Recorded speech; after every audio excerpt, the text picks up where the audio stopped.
It could be the crazy time of the season. You never know what's going to happen, but I think Seth has a couple of ideas. We're going to talk about that tonight, get into a couple of your questions, and who knows, we might even break news. There could be somebody new that lands like right now, and that's why I just jinxed this. Welcome to RGR Football.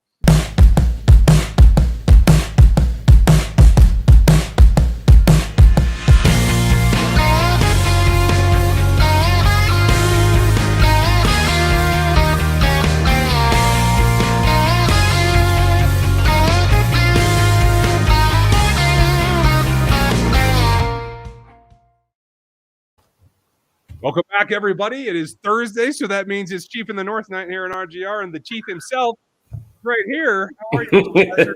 I'm over here raising the roof, apparently, because I'm an old. So other than that, I'm doing very, very well. How's life treating you, my friend? I was driving when you were born. Shut up.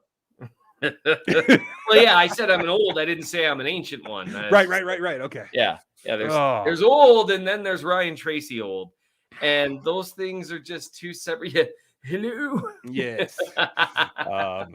It's funny, kind of, but it's also true because like my eyes are so tired. I've been up well past midnight the last like 10 or 12 days in a row working film and stuff. So like my eyes are revolting at this point. So. No, you got to get some rest, man, which I don't really know how you can do that because you wear more hats than I do, I think, but you should. I mean, you can't, but you should. Right. So, right. There you go. There's my advice for you. Here. Can't tell whether I'm too tall or too short right now. Let's go with the tall part. Let's enjoy that for a minute. Oh, yeah. Well, that's me. We all, okay. All right. It's awfully early, and I suppose I made fun of you for being.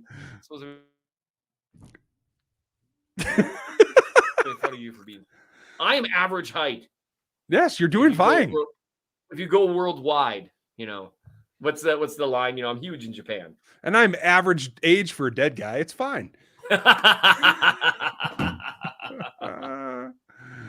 Folks, glad that you're here. This is RGR Football. I'm Ryan Going Rogue. This is Seth Kaiser, Esquire, the man in charge and the Chief in the North himself. You can find his work where you probably already subscribe. And if you don't, I don't know what you're waiting for. So go over there and get it right here. Yeah. What's your problem with me personally if you're not? Well, no, actually, never mind. I don't want to know. Just go ahead and don't subscribe. I don't want to pull at that thread. Okay, fine. You have a problem with me personally. I'd rather not know what it is. You can just say, I have a problem with you personally. And I'm fair. I'm fair with that. You just unfurled the whole ugly Christmas sweater right there. Yeah, I know. It was. I'm just asking for problems, basically. It's like, look, I'd really like to lose sleep tonight with a lower self-esteem. So, folks, you want to check out the Athletic Matrix. That's all my metrics on athleticism. It's at rogue8bc.com. You use that code RGR22AM. Don't be bashful. Use it. It gets you a big discount. I will say this too. I'm really excited because we're closing in on it. I don't think I'm going to beat Dane Brugler or anybody, but the draft guide this year will, for the first time, I'm releasing my film grades as well. Ooh. Dan Harms and a couple other guys have been helping us as well, to work through all the positions. This is something that I do for my board every year, but I've never put it out in public. So we're going to put a number on it. We're going to put a rank on it. And you guys are going to get it in the draft guide, and this same code will work for that as well. I'm hoping to have that out on or before the 10th. We'll see what happens. The 10th of April. Yes. Okay. Because, after that, it really wouldn't be very helpful. It's a mere 11 days from now. Oh, the clock is ticking. I believe in you. I'm glad somebody does. We are working away on it, though, folks. So a lot of your questions, I've seen them already. I'm stacking them up. We will get to your questions later. We're going to talk about Seth's hit of the week here because his ongoing series about what should Brett Veach do, I think is really poignant, especially right now when it's a lot of rumor and very, very little smoke yet. But I think you went through a lot of the options. So like start from the hits. I know you folks go read it at Chief in the North newsletter, but like highlight, where are you on what Brett Veach is doing right now? And do you think he's making progress? Sure. So I'm in part 5 of If I Were Brett Veach, which is something I do every offseason. It's a lot of fun. And what I usually do, I started off with like kind of a broad overview of where the roster is. and what I think needs to be addressed kind of from 5,000 feet in the air. And then you kind of go through what guys on your own team you should let loose, what guys you should retain. And then you look at free agency. And then sometimes you look at the second wave of free agency. I always try to do an article on like big swings I would take, like just like insane things that are sometimes fun. One of them was sign Joe Tooney. So there you go. Hey. And then the final one is usually like what I would do with the draft more specifically.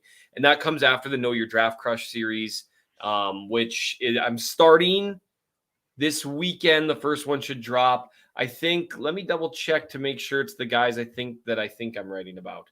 It's the first two. I'm doing wide receiver.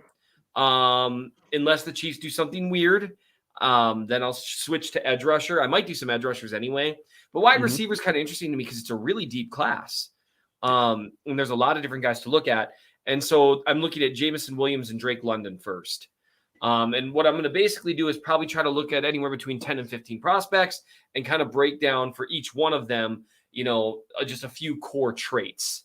And just kind of put them into tiers, who I like best, what I'd be willing to do to get one. Kind of that's like my overall view. Anyway. And then after that, the final one is or not know your draft crush, but if I were Brett Veach, what I'd do in the draft. So that's the background for people. Brett Veach has not done much of what I wanted him to do this year. Like at all. Like trade Tyreek Hill was not on there. I wanted them to retain Charvarius Ward's services. I wanted them to sign Hill to a long-term extension. I wanted them to get Brown's deal done.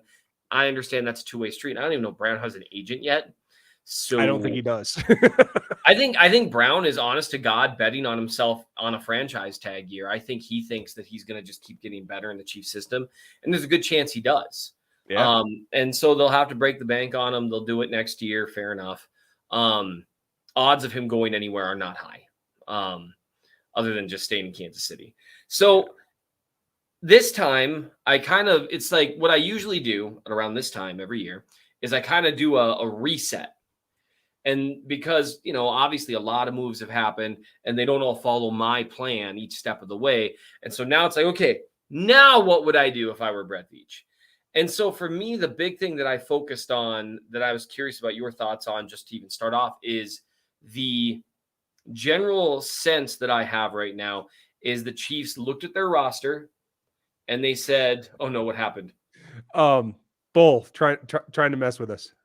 Thank you for the super chat there, Bull. You're sick. That is sick. Why did you do that to us?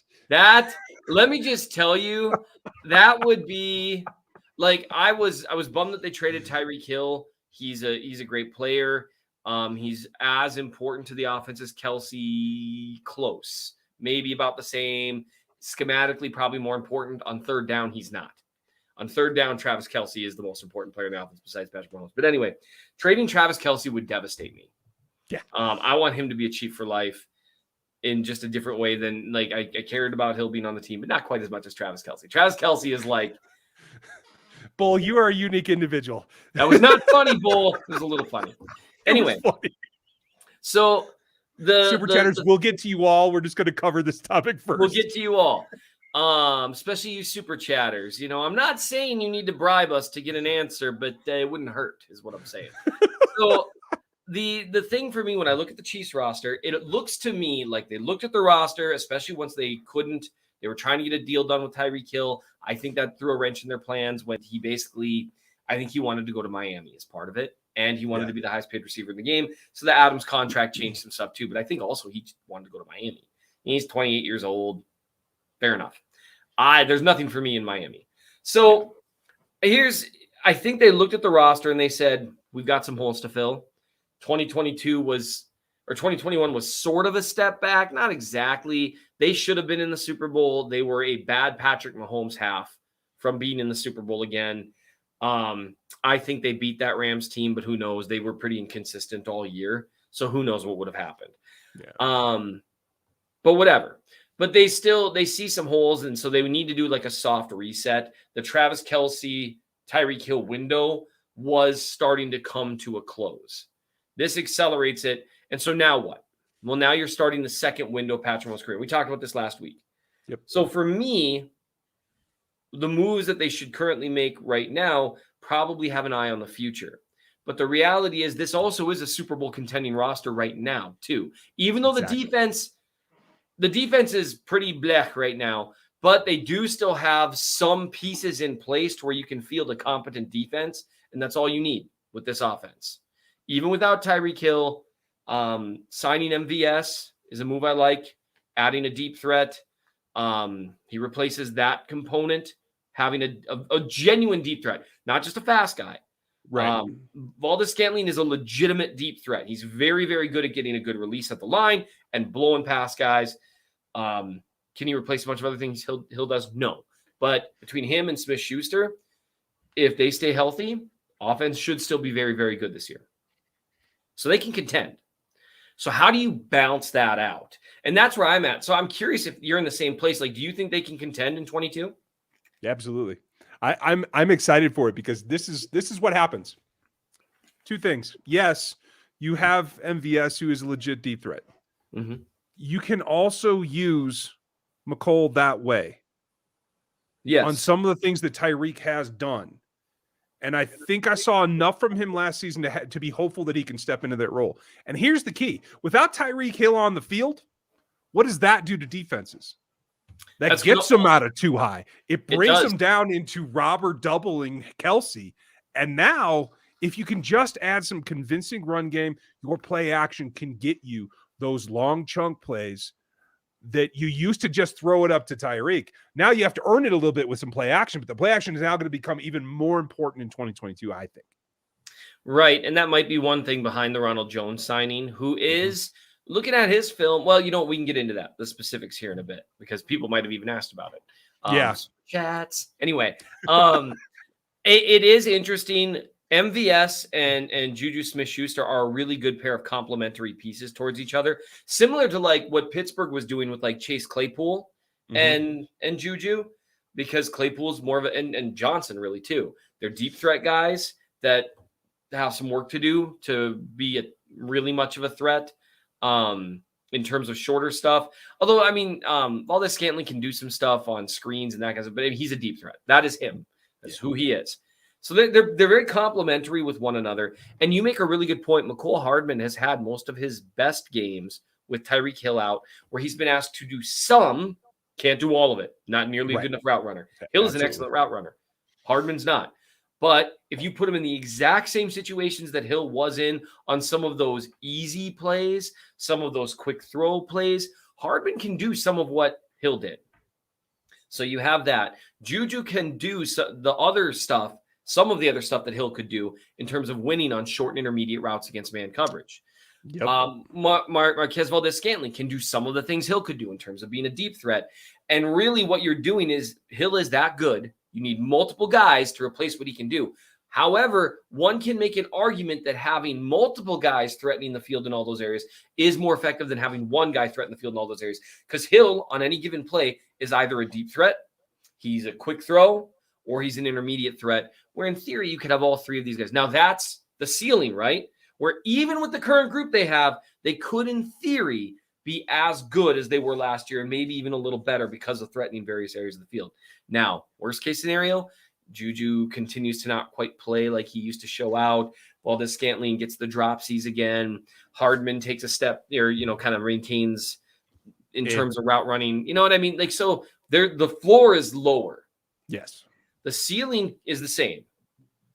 Yes. Because you have Patrick Mahomes. Because it's team offense. Yeah. Yes. And that's really, there's some interesting pieces to that, but they just got to do something about the defense.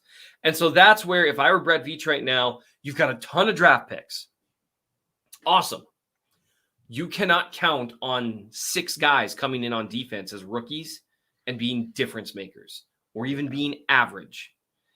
And so where I'm at right now, and I don't know if you want to roll all the way through it or should people just read it? Because I've got a few ideas. Give me the highlights because we're 15 minutes in and we haven't touched on it yet. So the highlights would be simple.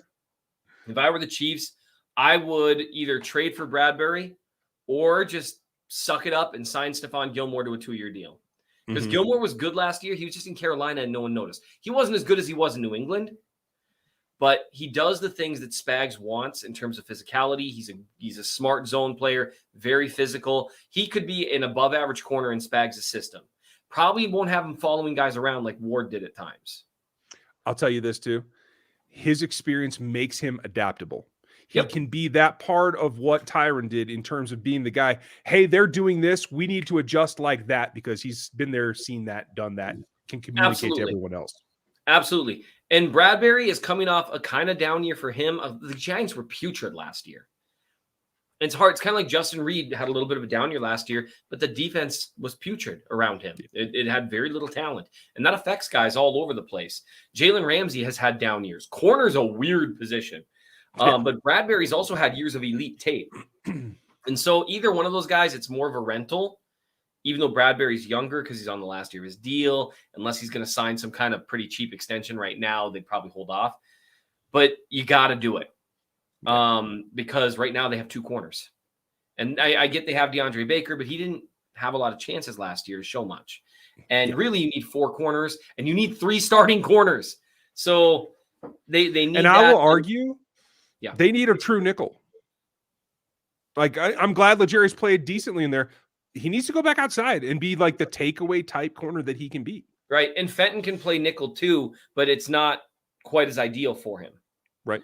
And so I like the idea of getting Bradbury, and then you got to sign a couple of defensive linemen. My two preferences, just because one is Melvin Ingram, who I think will probably wait till training camp again, because why wouldn't he? Yeah. And then a guy I'd love to see them try is Akeem Hicks. Yeah, that was a good one. Tell everybody about Akeem Hicks because I think he's under the radar. Yeah, Akeem Hicks, for a guy who was an elite player for multiple years in a row, he was. If you ask any Bears fan what they think of Hicks, everyone loves Khalil Mack, but Hicks was like one of the dudes that kind of stirred the drink.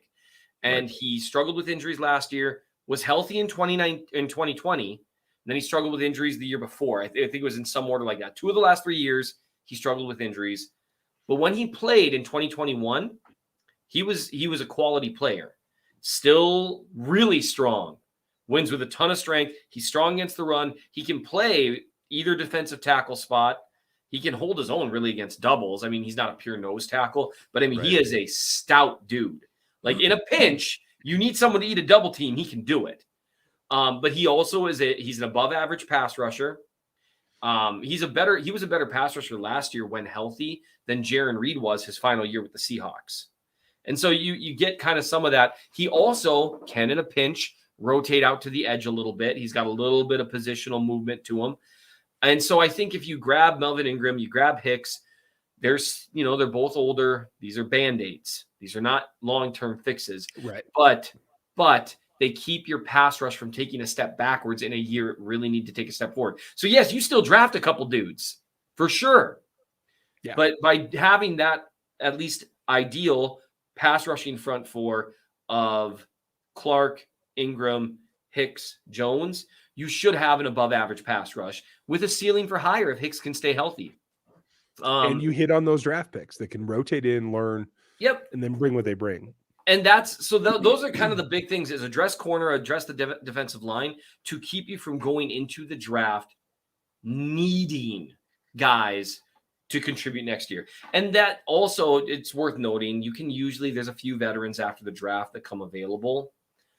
They get cut or they whatever. But it's tough to know who's going to come available though. And cornerback is a pretty coveted position. So that's what I would do if I were him. And then the final thing that I've just been banging the drum on repeatedly, I would love to see them, even if they're going to draft a receiver in the first round, I'd still love to see them trade for a veteran receiver, depending on the receiver.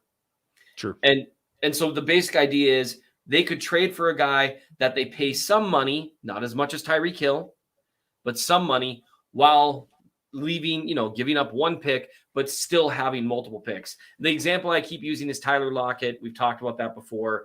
I don't think the Seahawks would trade him because of the dead money they'd eat. Yeah. It's almost impossible to do. But if you can grab a guy that costs you, 65, 70% of what Tyreek Hill would have costed you, and you pay that guy, then maybe you have another 2 or 3 year solution in the room instead of just Juju on a 1 year deal, MVS on a 1 or 2 year deal, and then Hardman gone after this year, maybe. You know what I mean? And Travis Kelce's turning 32. You need some long-term solutions. Grabbing a veteran receiver could be a guy that's a 2 or 3 year solution in addition to the guys you're bringing in the draft. Whew, that is what I would do if I were Brett Veach. Well done. I like it. Now you can read all the details and the other twists that are in it over at the actual newsletter, folks. Go check that out right here. Everyone's like, I feel like I just read the article. Right. And yet you did not, because that's only scratching the surface. There's a lot more in there, believe it or not. I'm with you in that I like that they've been selectively aggressive at times so far. Right. We are getting questions about Rojo. We will get to that, you guys. Yes, I know that I will. I wrote about him. There. Yeah. My big thing right now is that you can't be desperate for a seasoned either edge or wide receiver so much that you mortgage the future. Correct. So it has to be tactical. It cannot just be got to go get him. But you're right. There are a lot of gaps right now. Right. And they have, because they're having 2 first-round picks, 2 second-round picks, 2 third-round picks, and 2 fourth-round picks is a plethora of riches. It is a ton of draft capital. It's even more than they had after they traded Jared Allen. Mm-hmm. That was the Jamal Charles draft. It was, wasn't it? Yes. And so they have a chance to really have a team that both has the ability to contend now and is set up better than almost anyone else moving forward because of even just one draft with that many riches. But what they can do in theory then is smartly unload a draft pick and still have a plethora of riches. But it's got to be for the right guy. It's got to be for the right contract. Mm-hmm. That's why like the DK Metcalf talk is fun. But what I tell people is, that would be hilarious, just in part because everyone would freak out. But the only way you can do it for Metcalf is if like you give up like either like a second round pick, because otherwise you're just giving away all the things that you just got. Or if you, let's say, even if you traded a first round pick and got him to agree to like an $18 million a year contract, which he would never do. Why would he do that right now? It would be insane. If his agent told him to do that, he should fire him. Yeah, no offense to Russ. You're going to, if he were traded here, go to a situation where he can actually make more in his final contract year. Yes, his agent would be like, do not sign a contract right now. Let Patrick Mahomes throw the ball to you for 1,500 yards and then say, hey, $30 million a year sounds good. And so that's why you end up in the same place. And that's the reason why like a guy like Lockett or a guy who has a price locked in makes sense. But those guys are tough to find. They're tough to, like another idea for a guy that could have worked for a couple of years would have been like Adam Thielen before the Vikings decided to restructure his contract. So there's names out there and you have the pieces to do it. And that's why like Shenault, is an interesting piece. Not as high level a player as Tyler Lockett, but the situation he's been in has been so bad that I don't think he looks talented on film. Like you can see some explosiveness there, some ability to really add to an offense. But a guy like that, maybe you can pick him up with the team kind of, halfway through his rookie contract. Maybe you can pick him up for a 3rd round pick and you still got 2 years of rookie contract there. And now you still have all this money, still have all these picks, but you're also tripling down your bets on making sure your 2022 offense is still very, very good. So I want both. I want both. I do too. I'd rather have kept Tyreek and added a couple of weapons. Yeah. But now that you don't have him, you have more options in those weapons you can add. You do. And that's the thing. I don't know. You can try to address the rest of the holes, which they're there. Exactly. And as a whole, the top end of the defense can still be as explosive. It depends what you're asking about. If you're asking about, do they still have the quick strike ability? No. Even with McColl and MVS, they don't have the same quick strike, 12-second series that they can get a possession and get it done and get points on the board. Yeah. That's just not going to happen. They can do it at times, but not consistently, and you're not going to know when. Like MVS will probably have at least 1 or 2 60-yard touchdowns this next year. Mm-hmm. He's a legitimate deep threat. He was, even in just the 4 or 5 games that I watched and charted, he was 3 or 4. Aaron Rodgers is a stud. Deep passes are hard to do accurately. That's why being able to track the ball is such a huge part of being a deep threat, because the throw is almost never perfect. That's why McCole Hardman isn't a great deep threat, because if the throw is there, he's gone. If it's not there, it's tougher for him. MVS was like, in just those 4 games that I watched, or 5 games that I watched, he was 3 or 4 Aaron Rodgers overthrows from like another 240 yards and 4 touchdowns. Right. He can And get so loose. and so he'll hit some of those, especially with how teams are going to play them. And McCole Hardman, crazy fast. Not as good at finding the open space in the open field as Hill is. But he will, just through angles alone, just will outrun guys. So you'll have some quick strike, but it's not going to be nearly as consistent, because no one does that like Hill. Right. I'd argue there's been 1 or 2 players in the league history that do it like Hill. Yeah. Well, and I'll argue this too, on a possession-by-possession basis. Mm-hmm. With the number of turnovers we saw last year, the number of drops that we saw last year that killed drives specifically, that's what I mean by the drops, folks. Like, this offense was not as efficient as it had been the 2 seasons previous. So it had already fallen off some, and by adding those pieces, you might be able to keep it at the same level in terms of like total points scored over the season, total drives that produce points over the season. It's not going to be the same in-game explosion. But the point is score enough points to get your record to the point that you have home field advantage so you can go through the playoffs. Yep. That's the whole point of this game. So it is what it is.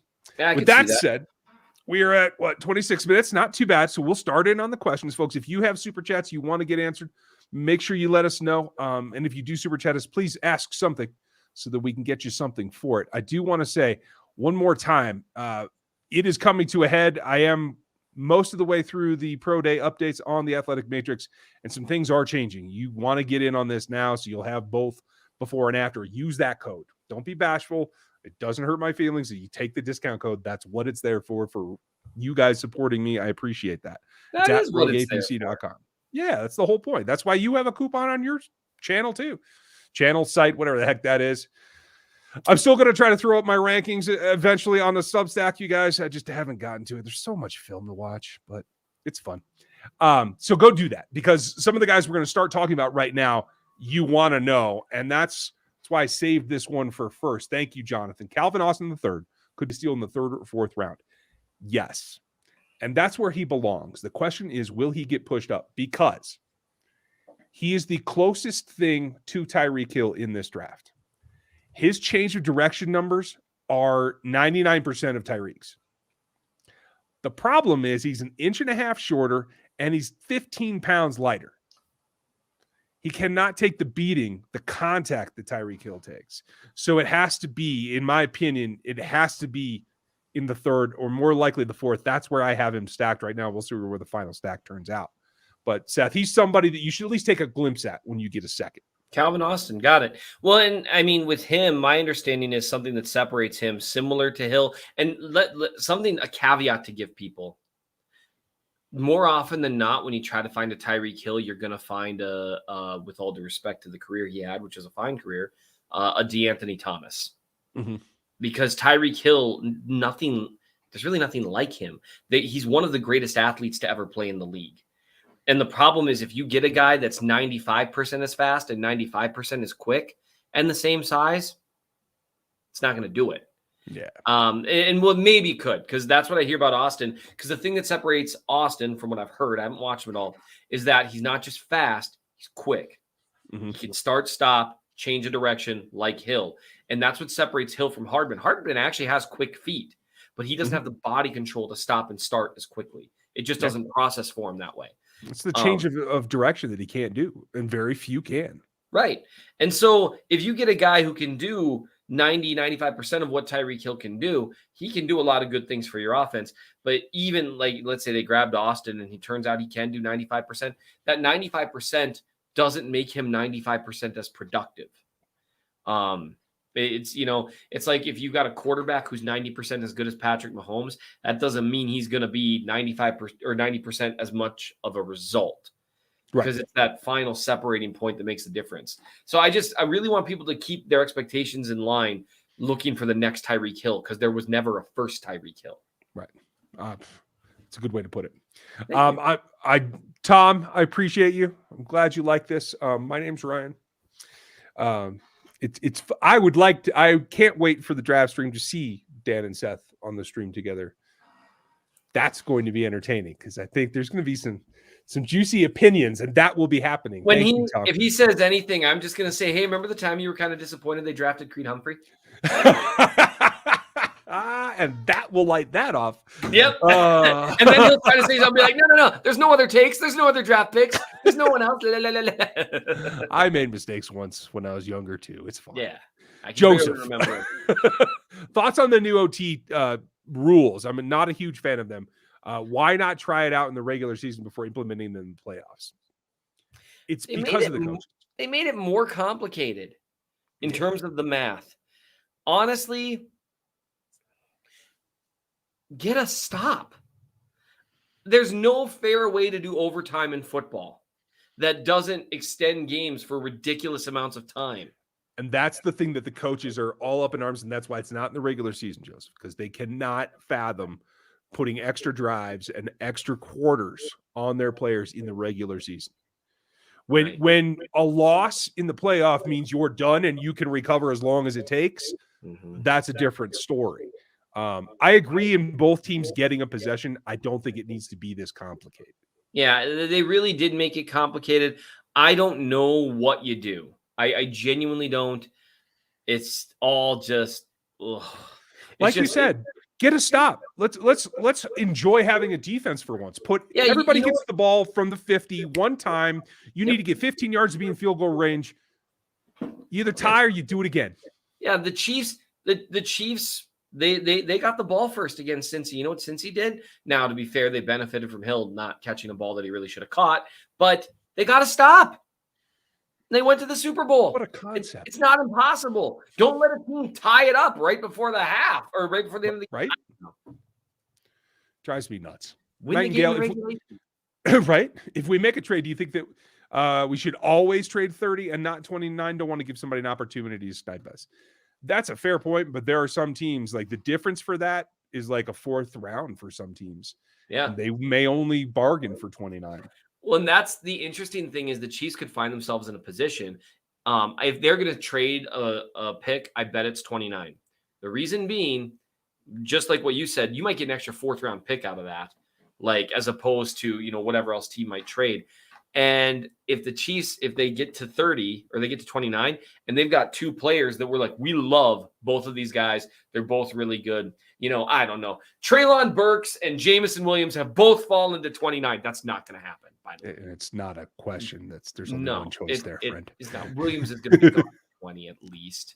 Yes. I know Dane Brugler was saying like he's going to go. He's not dropping as far as people think. And Dane doesn't really guess at that stuff.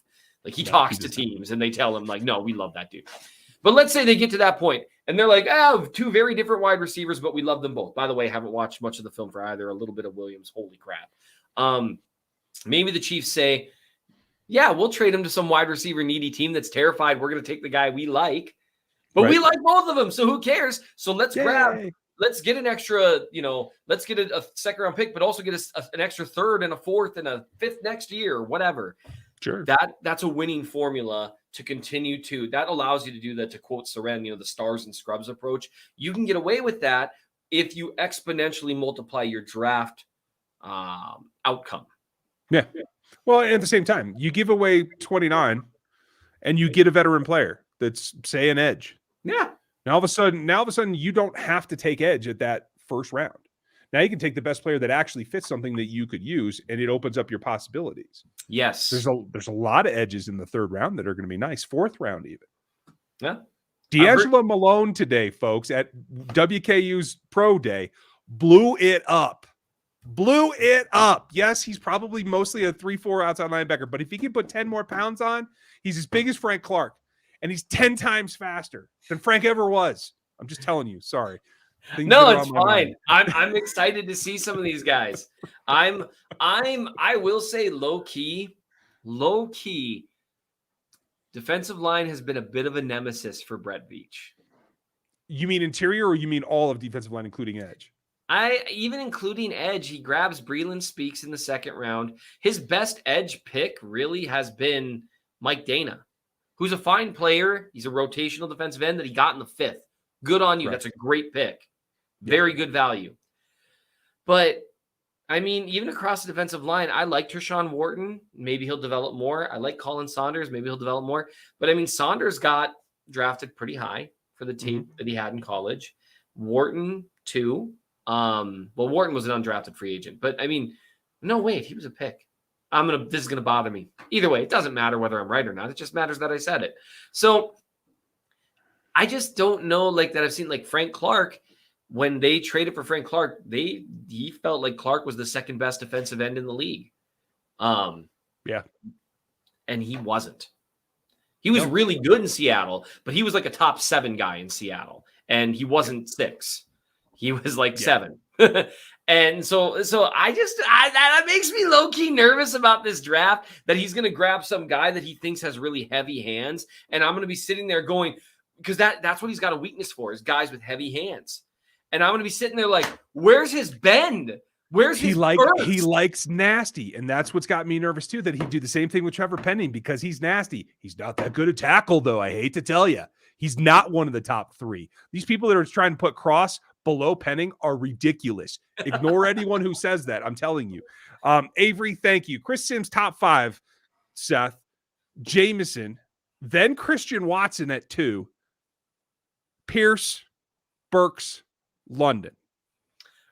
I haven't watched any of Pierce.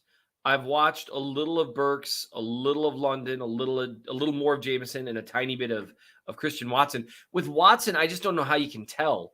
You're really extrapolating a lot from the Senior Bowl. He's not in the top 5. Period. He's not a top 5 receiver in this class. And that's where, like, you're hoping. He ran a couple of really nice routes at the Senior Bowl. And that has people extrapolating like, well, he just wasn't asked to do it at NDSU. He's going to walk on and do it. And boy, if he does, with that athletic talent, he's going to blow some stuff up. What are the odds of that happening? They're not terrific. Impossible? No. Likely? No. I think Jameson is number 1 for me. He is so good. I mean, you could drop him to 2 reasonably because of the injury. Yeah. Who would you put at 1 then? It's Wilson. The fact that Chris Sims has neither Ohio State wide receiver in his list is ridiculous. Oh, yeah. Yeah, Wilson, I haven't watched much of at all. I've watched his teammate, Olave. See, this is how much I pay attention to draft. I know. I'm here to help. Olave.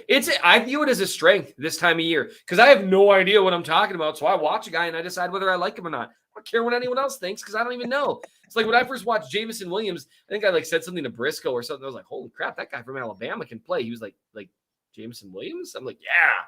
People talking about him? And he's like, just like, yeah, it's like, wow, yeah, he's really fast. Does anyone know that? I kind of like London. I haven't watched enough of him.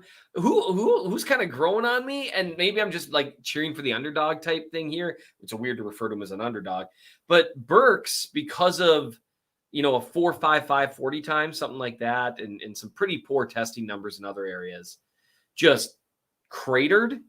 Mm-hmm. And I guess when I watch him against Bama, and I know that he was playing overweight this last year, that's something to watch. It is. You can't play at 240. I mean, unless he wants to switch to tight end, and he's not physical enough for that.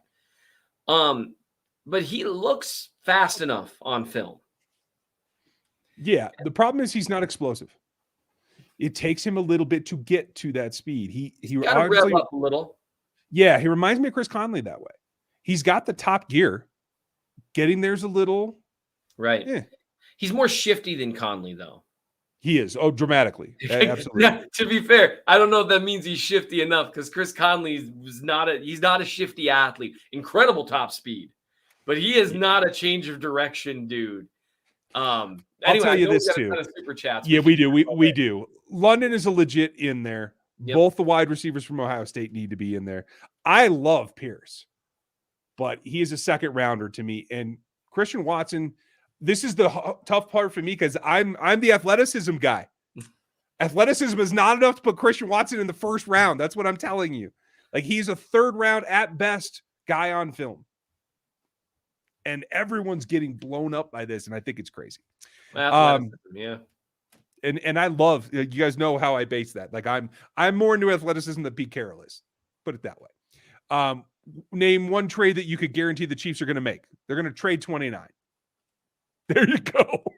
It's the best I can do for you. Kevin, I really like Booth. Any chance the Chiefs moving up to draft him? No. I don't know that they'll have to tell you the truth. I don't think the league is as high on him as he is, and he's just coming off. He just announced yesterday, the day before, he's coming off of sports hernia surgery. So I think that's going to bump him down some boards. So I don't think you're going to have to go up to get him, Kevin. Justin, welcome. I really like Jameson Williams. I think he's the perfect Hill replacement, but I feel like if the news is true about them shopping a top receiver, he's not that high on their list for a first. I mean, if they're going to go give up assets for a number, a starting receiver in the league now, they can't go draft him, can they? I would not mind if, depending on what the assets they gave up, I still wouldn't mind them spending a first rounder on a receiver. Because again, you're probably losing Juju after this year. You're probably losing Hardman after this year. And so even with the edge situation, you're okay with that? No, I wouldn't want them to trade up to get someone and trade away draft picks.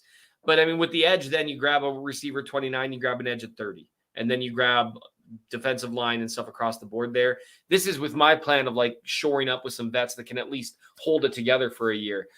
Just with the offense, I think you got to double and triple down because next year you're going to be in the same situation if you're not careful. And this is a really good group of wide receivers. Williams, but I wouldn't trade up for a receiver if they've traded for a veteran, like a good veteran that they think will be around for 2 or 3 years. Then you can't trade up. You just can't. You could take one there. I think Dotson might be available and Olave might be available. So thank you, Justin. How many receivers do you think are going to be gone by 29? I think there's probably 5, possibly 6 that go off the board in the first round. So I just don't know how fast they're going to go. I think there could be a small rush on wide receivers just before the Chiefs pick.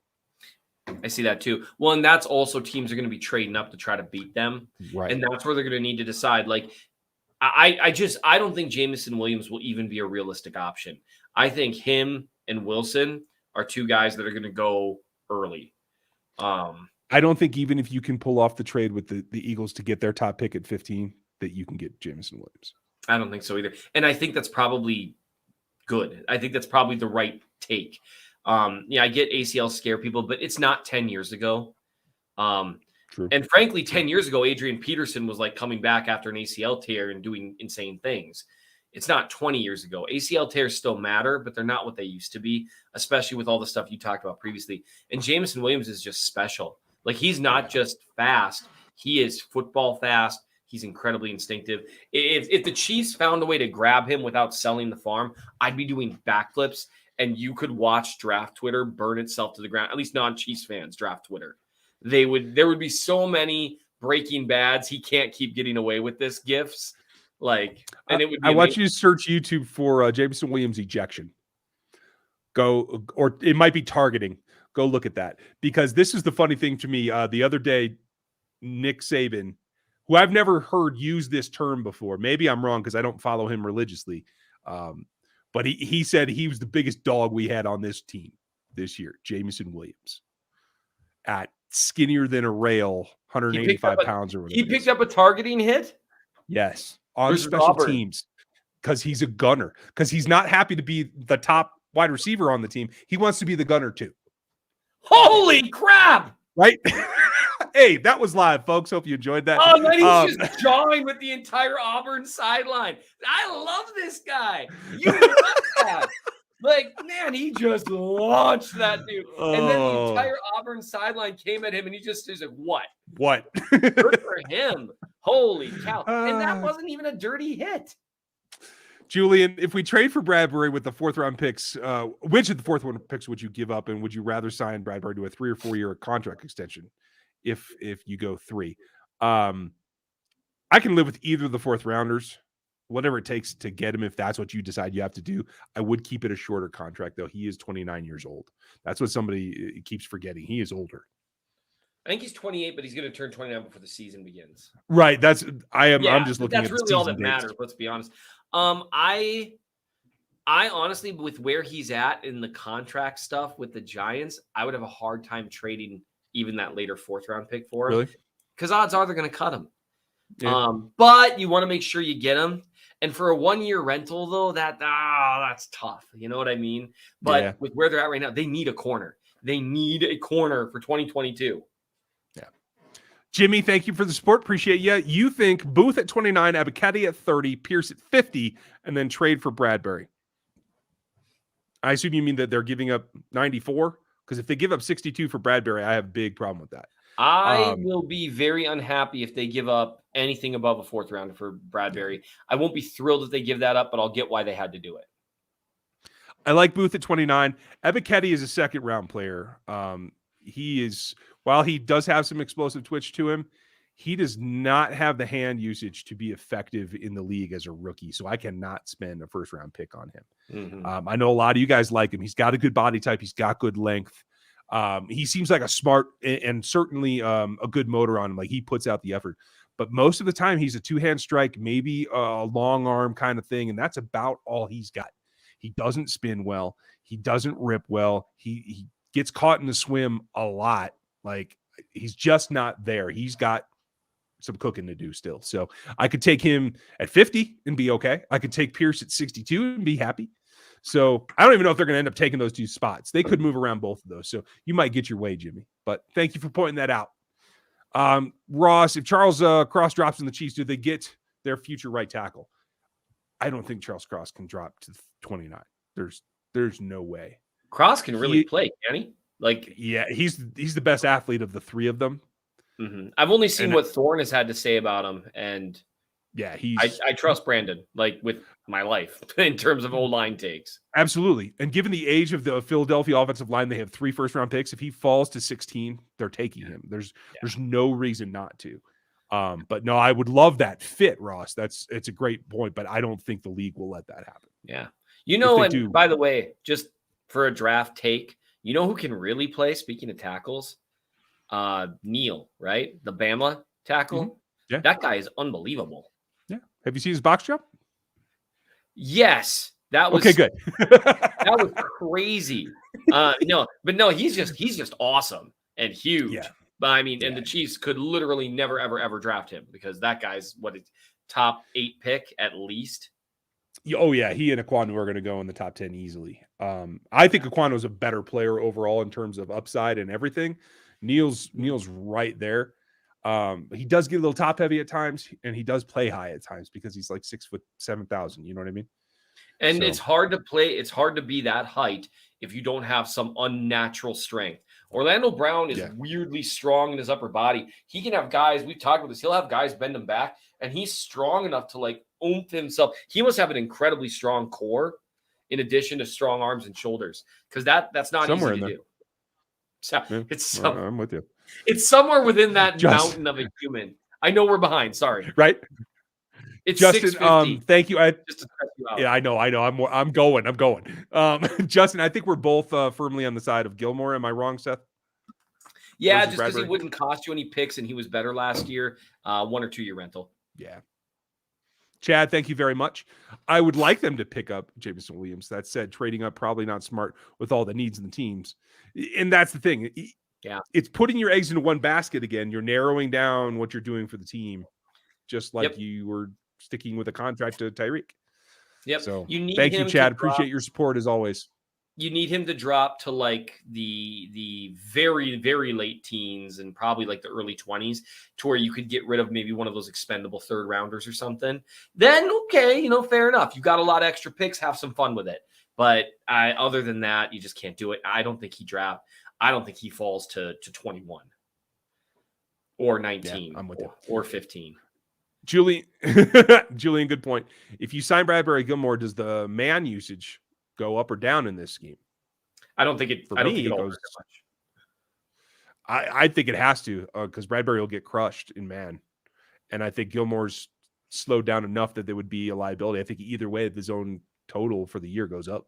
Yeah, although I would say, Ward wasn't a great man corner other than 9 in post. But although you know what, that's where it counts. Like you don't want to be the dude giving up a bunch of 9 routes. So that is a good point. You might see a little more similar to what they did with Bashaud Breeland. Although Gilmore, similar to Breeland, even though they don't have a lot of speed, they're good at not getting beat deep. They're good at directing guys wide. They use their size well. I miss Breeland. I know. Seth, who's your pick for a draft prospect? that has the physical traits that you want and may not be refined yet. So a project. Man, boy, if I were a draft guy, that sure would be a great question. I don't know. What Right? about for you? Cam Thomas. Oh, He's got a lot of skills. He's got to develop more, but yeah. I've heard good things about him. I like him. I like him. See, I like him a lot more than guy. most. Let me just promise you guys, all of you, when the Chiefs pick people, I will be reviewing their film if I haven't already, and I will write a ton about them. Yes, he will have an opinion for you, folks. Yeah, it'll be great. Well, I mean, it'll be an opinion. Haji, we're both intrigued by the Chenault signing. Yeah, fitting him into the offense would be interesting. I think they could do some cool things.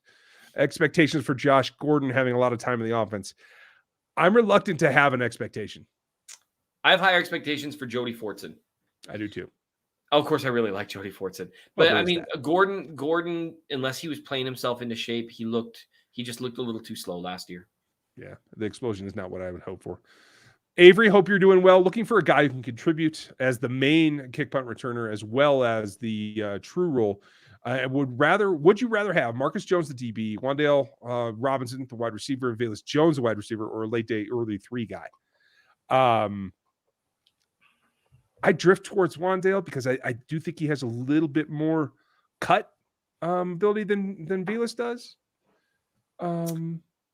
I just take the best player. You can returner matters, but not that much. Not as much. So primary role is the overriding factor. Yeah. Your coverage matters more than your returner, frankly, on special teams. Fair enough.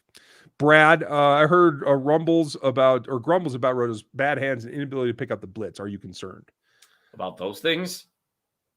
Yeah. Look, he did not have good tape as a pass protector in 21. And that's part of why Fournette was taking his snaps. And that's why they grabbed Gio Bernard, because they just couldn't trust him. Jones has, just people were asking a little, Jones has the best running tape of anyone on the Chiefs roster and better than anyone on the Chiefs roster last year. He's a good runner of the football. Yes. And there are issues with he's not a good route runner.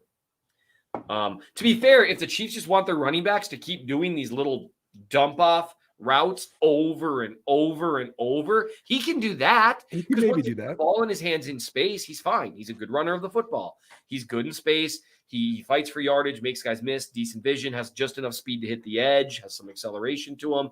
I think people will like him as a runner, but he is not a third down back. The pass protection, they are really trusting Clyde way more than last year. It's so weird. It feels like they would keep Darrell Williams and bring in Rojo, but they must be like, okay, Clyde's ready. Okay, fair enough. I guess we'll find out. Now watch, they finally utilize him and he catches like 70 passes this year. And I will be like, where was this? But Brad, that's why I made that face. I don't expect Rojo to be out there on third down. I don't expect him to be in pass protection role at all. Nope. If he is, then something's gone terribly awry. Terribly askew.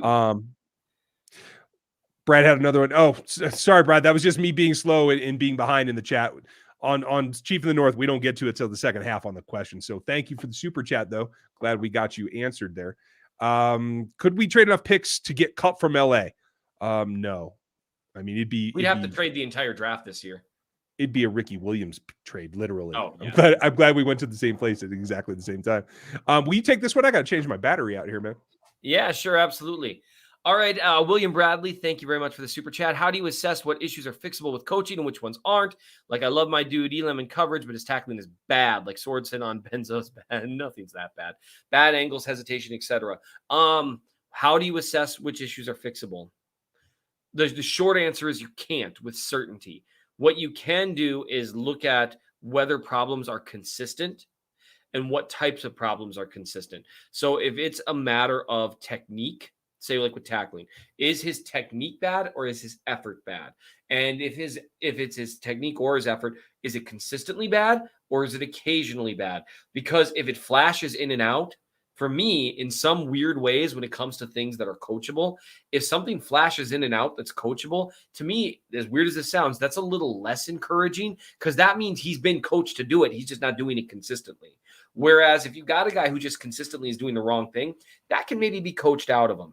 So the short answer is you really can't tell without being at practice or in the film room. But what I look for is if things are inconsistent and why are they inconsistent?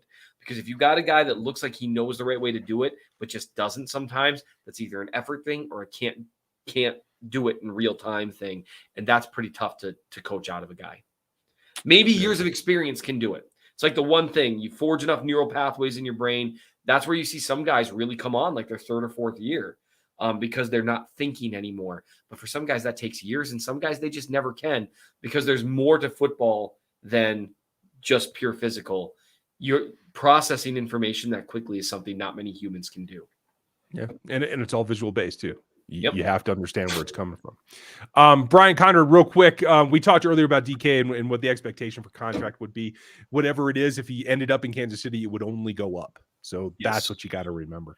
Yep. Teddy, how high is too high for Alec Pierce? I'm also crazy about thinking that Sky Moore could be a better version of Lockett. Sky Moore's more shifty than Lockett. I'll give you that. I'm not watching Moore at all. So. Yeah. Okay. Yeah. I think you'll enjoy him. People are pushing him artificially into the first round. He is not a first round player. But he does have some nice traits that the Chiefs should like. At 50, he's fine. Alec Pierce at 62, I'm fine with.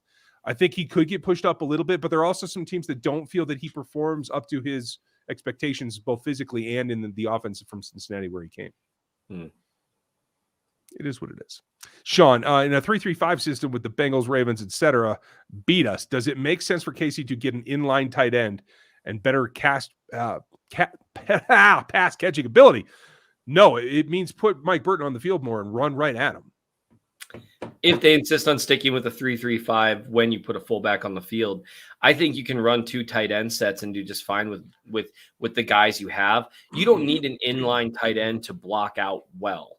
Your offensive lineman will take care of the 3, and you have to understand that linebackers, Travis Kelce or Jody Fortson or Blake Bell can block linebackers just fine most of the time. Not all linebackers. Some linebackers are crazy. I mean, Nick Bolton doesn't shed well, but he'll hit the snot out of a tight end.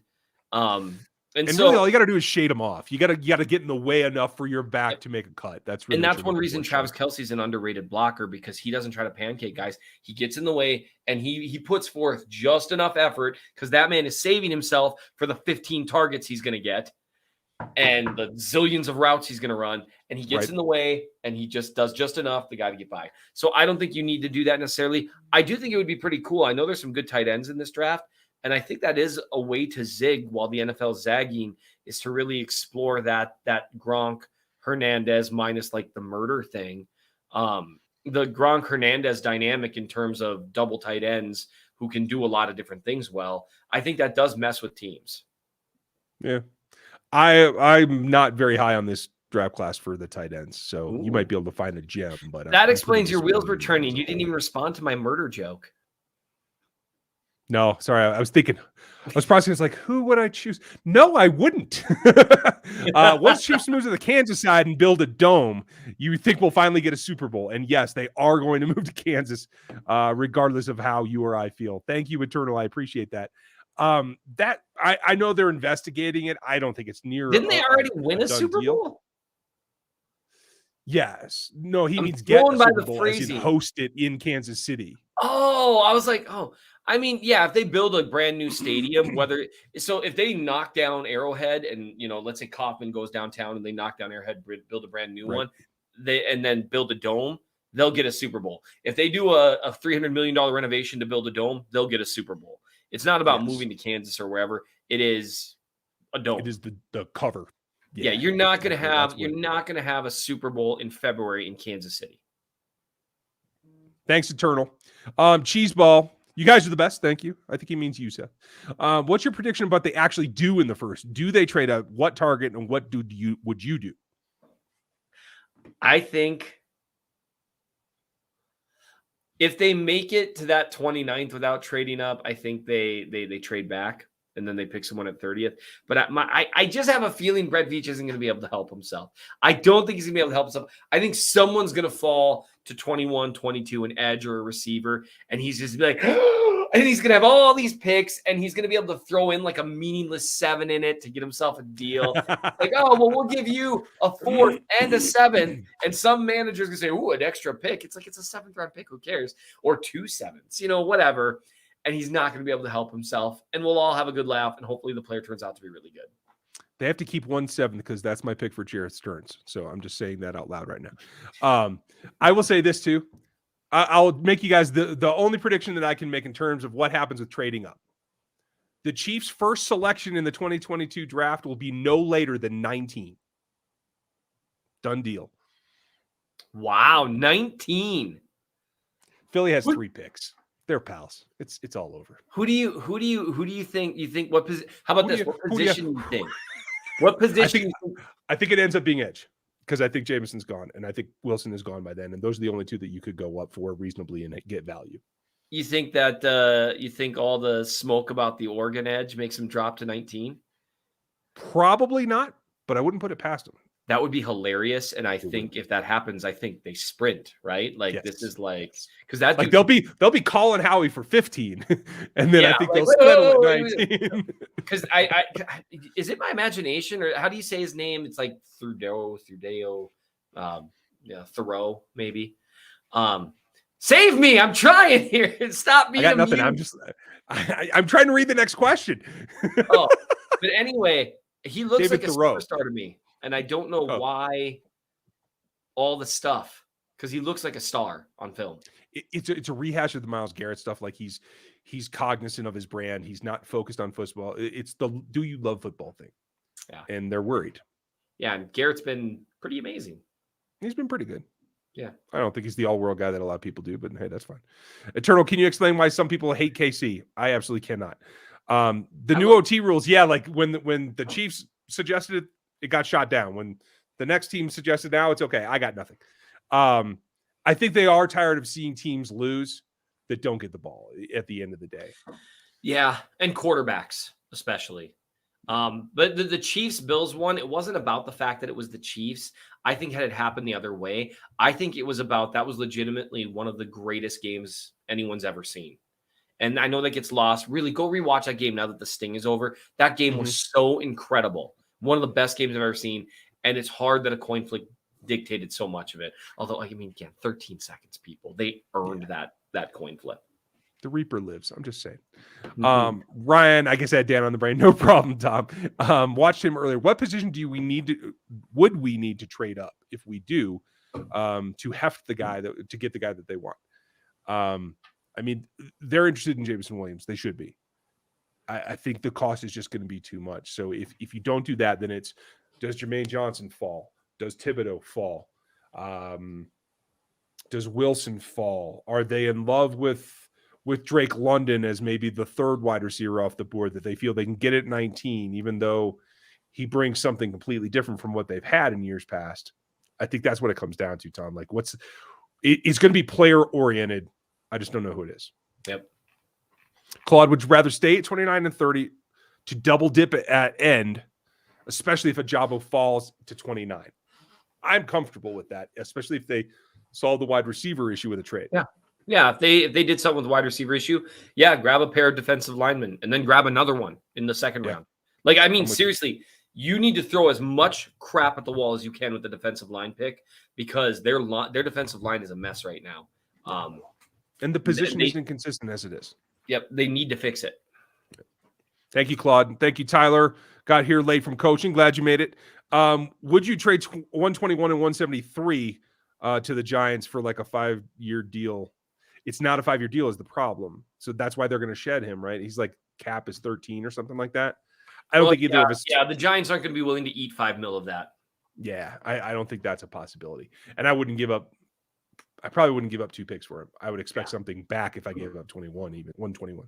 No, so we trade 121. We get back 173 and Bradbury. Oh, okay. Yeah, okay. Well, yeah. I don't. They can't afford to eat the cap though. It would have to pay the freight. So right. Tom, do you see? Do you think we will see 5 QBs gone by 29? From your lips to God's ears. I hope. Yeah. 7 quarterbacks gone. Let's 5 hope. though would be ideal. Like that would be. That helps a lot. There's only 2 quarterbacks that deserve to be first rounders in this draft. That's the problem. Yep. Will they get artificially elevated? Probably. You're going to see at least 3 taken. I have to think so. Yeah. If you got 2 extras taken before the Chiefs pick, you're in hog heaven. That's huge because that means you're probably going to have a receiver or an edge that drops within striking distance that you didn't think would be there. Exactly. That could be 29. Do you see us trading 29 to split the picks? That would be my preference. Move up with one, move back with another. I think that could get done and get you still really quality players at different tiers. Jaden, do you think the scenario where they trade for a wide receiver and trade Bradbury, or is that unrealistic? I don't think they trade for both. That'd be surprising to me, depending on, if Bradbury costs them, they trade a fourth and they get back a sixth and Bradbury, and then they trade away a third for a receiver. Okay, fine. But I think they're going to want to keep a lot of their picks or use them on draft picks. Yeah, I'm with you. Let's see. Thank you, Jaden. Hydra. Why is Ingram not resigned yet? Because in the football world, he is the equivalent of me in the real world. We're old. We don't want to go to camp no more. Mm-hmm. 2 days are a thing of the past, folks. So, and he knows the Chiefs want him back. He knows that. Yeah. He's going to sit out OTAs. He might sign in the summer. I think he might wait just till training camp. And he is hoping that someone is going to have like an injury or something that says, we're going to pay you 12 for a single year, and he'll jump on that because Melvin sees the end and he wants to get paid. I can't blame him. Yep. Dean, thank you. And thank you, Hydra. JMO number one, unlikely for Chiefs to get him after the progress videos. Absolutely. My 2 wide receiver crushes are George Pickens and Alec Pierce. Where should they go?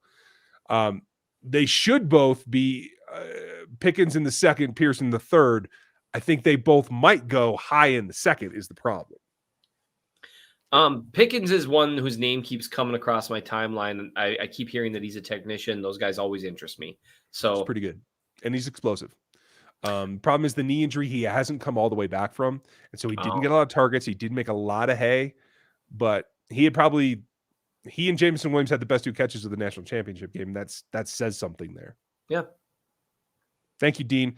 Hydra, supposed to be writing a paper yet. Here I am. Hydra, get back to work. We're almost done, brother. We all do our best work under the gun. Right. A wise man once said, F those picks. Yeah, but Les is a unique individual, and he's got McVay. So And every situation is different. They also, every situation is different. Every year, one area where I would disagree with analytics guys is like, well, this is the optimal approach. And then it's just across the board every single year. And I disagree with that. I think the Chiefs have been more trading away picks, been more getting veterans, been more, stars and scrubs. Again, to quote Saran, I enjoy that quote. And now, so then we reshift here, do a bunch of picks this year. Then you can go back and kind of to business as usual in the future years if you crush this draft. Because if you crush this draft, the options are wide open for them moving, or not even crush with the number of picks they have. If they just have a decent draft relative to the number of picks they have, they are very well positioned. Yeah. You need foot soldiers. That's the way that it comes in. Mm-hmm. Judge, thank you for the support. Appreciate you. You too, Ajax. Good karma from the Bills fan. Appreciate you. I'm sorry. And it's Action Jackson now that I read that better. 222. So cheers to you. I do look forward to the duels between Josh, who was my number 1 quarterback coming out that year, and Patrick Mahomes, who that dude can play. Right? It's going to be fun. Appreciate you, Action. Max, how are you? Is there a guy in the draft that isn't an edge that we could convert to edge like the Cowboys did with Parsons? I think anytime you know better than I would, but I think anytime you say the phrase like Parsons, you're probably in a losing proposition. That dude's an unbelievable athlete, and he's oddly strong for how athletic he is. And you just don't find that. And a lot of the guys who can play stand-up linebacker, they can't bend around the edge. He just has this combination of traits that are incredibly rare. Yeah, he is. The one guy that I would say I would try it with, and that's because he's an incredible athlete, super strong, but he's not that refined at the linebacker level, is Channing Tindall. He is explosive and powerful, and I like his combination. Bull, thank you again. You started us off. I appreciate you. Are we ever going to see CH in the screen game? Screens were Andy's specialty. They are, and I don't understand why a man that small that is such a good pass catcher is not being elevated in the screen game more. And maybe it was the injury. Yeah, maybe. And it would be, this is where I get frustrated. We talked about this before and we're running late, so I'll hurry. It would be one thing if the times they did put him in those positions, since he's been a pro. It's kind of like the downfield routes. If the times they've had him do it, he looks like he's struggled, I would understand. But he looks really good doing both. And so it's like, why aren't we doing more of it? And I'm sure it's overly simplistic. And I'm sure, gun to his head, Andy Reid could give you like, maybe, is that expression not appropriate anymore? I don't know. I've always used Probably it. not. So gun to my head. And I said, Andy, please answer. There, that's maybe nicer because it's my head now. He'd probably give a good answer, but it's still weird. Are you all ready to see? Thank you, Chip. Appreciate you. And you're wrecking the Raiders, I'll tell you that. Are you ready to see Devontae Adams play safety? I'll take it at this point. They got enough of them. Big Dave, you guys, we're going to wrap it up here. Thank you for your super chats. We're going to get through these last ones, and then we will call it a night because we're way over. Physiology questions. A well-known KC host that you may be familiar with thinks that once an Achilles goes, eventually the other will follow. Your opinion? I have heard that in the past, but that was an era or two ago. There were a couple of players that were good examples of that. I want to say in the early 90s, but the bigger thing for me is that it seems to have a cumulative effect on explosion. And even if you can get it back, you don't get back what you were before. It is not a full recovery like an ACL. That's the bigger concern, Dave. But thank you for the question. Dylan, thank you. Thoughts on Mechie? Low second rounder, could see him at 62. I think he will be a good player, but I don't know that he's going to be anybody that you have to go get at 50. Do you think Ronald Jones takes a starting job? And do they bring back McKinnon? I don't think he becomes a starter, and I think they could bring back McKinnon, but it's gonna be very late if they do. McKinnon struggled with injuries every year for years. It's worth noting that he was only available for like a third of the year last year. Yeah, I'm with you. If the Chiefs double dip at edge, Pickens, Watson, or Pierce at 50 or 62, problem solved. Yeah, I mean there are some options there. Yeah, that would do a lot, but you still need a nickel corner. You still need another safety body. You need a defensive tackle. You need a backup right tackle. Like there's a lot of fish to fry this draft, you guys. Mm-hmm. Lego, thoughts on the new overtime rule? We covered that earlier. Glad everybody gets the ball, but it didn't have to be that complicated. Mr. Gooch is in the house. Of course, you all know I'm on the Jameson Williams, not Wilson, has the whole tree and runs a 4.3. Yes, I know. Call me crazy, but I'm thinking that do what's necessary to move to the 10 and get him could produce.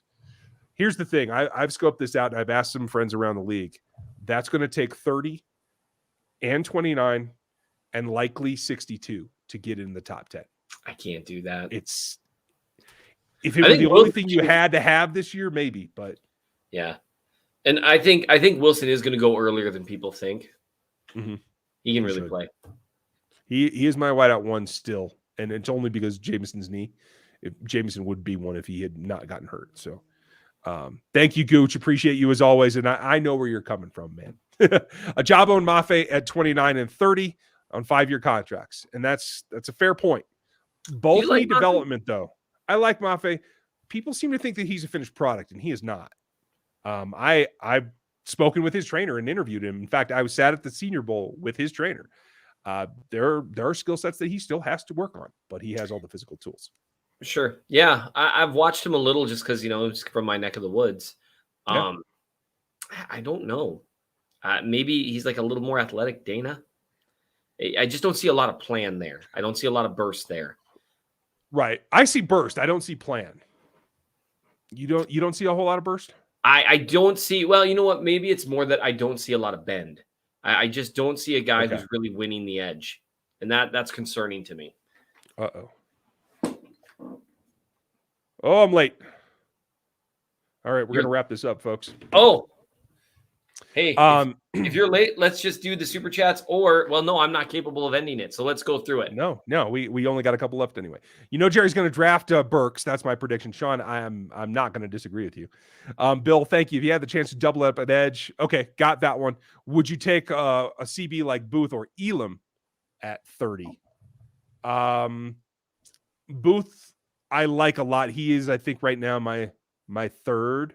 Might be my second. So, yes, I'm fine with him. Elam is a second rounder to me all day long. Juicy. Join the Substack. Great content, guys. Low price. Yes, I like that. This is the Substack. Bada boom. And that's where you can get it. Bada boom. Thank you, Gooch, as always. Thank you, Aaron. Everybody give Aaron a hand in the chat, please. Yes. Thank you, Aaron. Holly, appreciate you as always. Thank you, Miss Holly. Glad you're here. Tom, any tight ends you see as taking a flyer on day 2 or 3, or anyone that could be a DAT type returner? I have not even looked for a returner. I will tell you who's the kid. He's from Idaho State that I could see as a day 3 late tight end guy who's lined up at wide receiver a lot. He's like 6'4", 226. I can't remember his name, but he's tight end McTiterson. Right. That sounded wrong, but okay. Thank you, folks, for being here. Thanks for checking out the Substack with Seth. Make sure you get the Athletic Matrix at rogueapc.com and use that code RGR22AM. Thank you. We'll be back next week. Seth, have a good one. You as well. See you guys. Night.